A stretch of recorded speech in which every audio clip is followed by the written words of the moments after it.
Good evening, class. My name is Edgar Gibson, and this is the peer review of my classmate Raven Moore's video short film, Critical Failure. Uh, Critical Failure is a spin on D&D intake where it shows scenes from both the player and character aspect.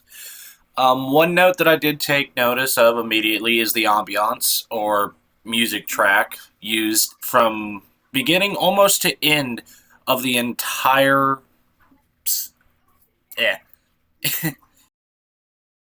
4 minute video short story. Um, I also noticed the use of actual outdoor scenery, which I have always been a major fan of, just because don't get me wrong, computer generation is great. We have a lot of stuff that we've done with it, but just partial fan to actual indoor scenery. Would love to have used it more myself, just didn't have the ability to.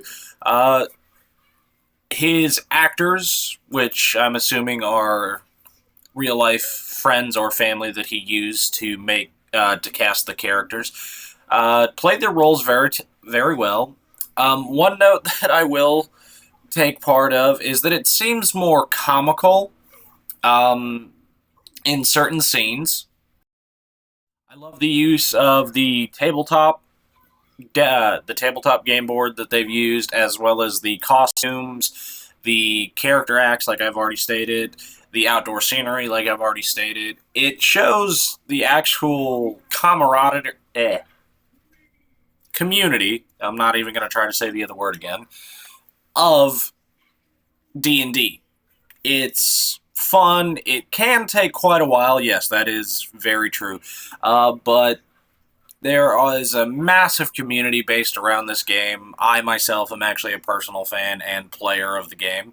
But again, going back into the peer review, the concept behind it, like I said, is a very comical in certain scenes, but it shows the commitment and community behind the game, in my opinion, with the main character played by my classmate being the dungeon master, uh, the scene involving the wizard battle, and